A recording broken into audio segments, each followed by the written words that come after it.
Bismillah ar-Rahman ar-Rahim. Alhamdulillah Rabbil Alameen. Ar-Rahman ar-Rahim. Malik Yawmiddin. Iyyaka na'budu wa iyyaka nasta'in. As-siratal mustaqim. Siratal ladhina an'amta 'alayhim. Ghayril maghdubi waladdallin. Amin. Allahu Akbar.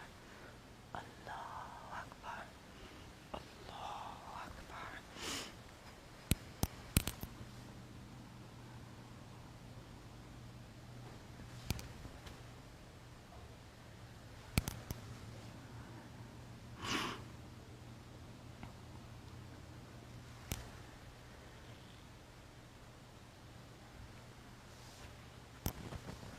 Can you imagine how limber you'd be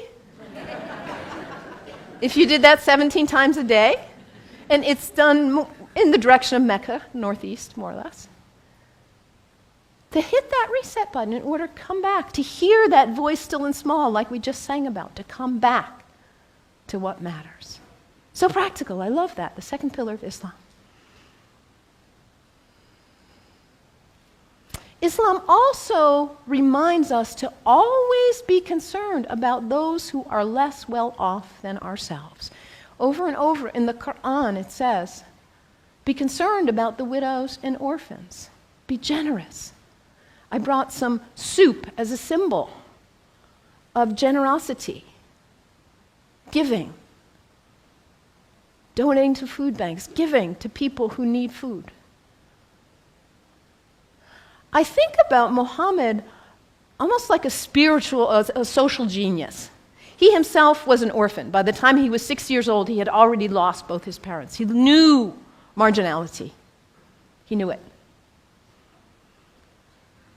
And what happens when there is imbalance in a society where there are some who have a lot and some who don't have enough? What happens here?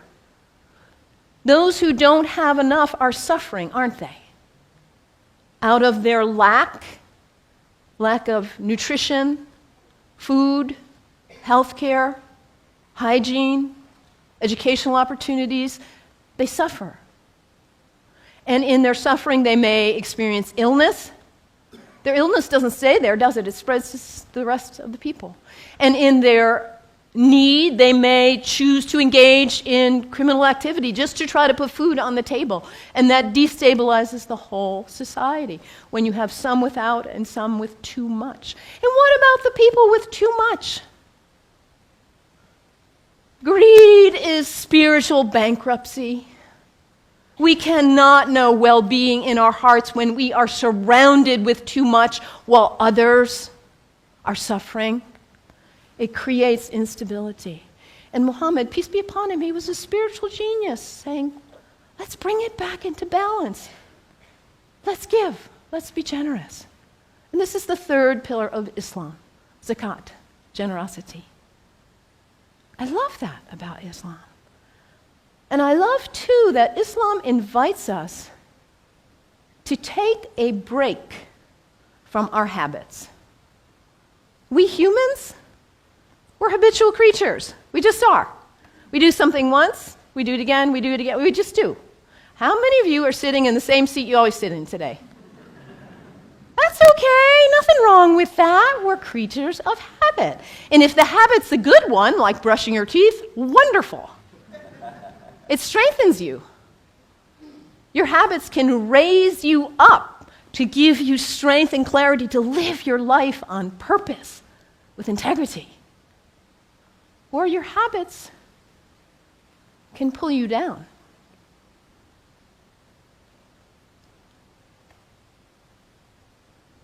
To take a break from your habits, because what happens when you try to take a break from your habit, when you try to stop reaching for whatever it is and you cannot?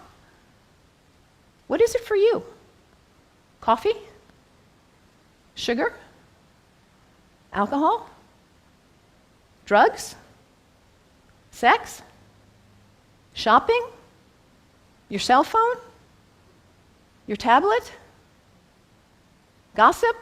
What is it for you, this behavior that you're caught in? You know it's not worthy of your best self, and yet there you are. It's addiction, isn't it? when we can't stop reaching for it. We can't stop doing it. And yet your life is so valuable, you matter. And to live your life on purpose and to cultivate the habits that raise you and strengthen you so you can be your most beautiful, best, loving, caring, giving self.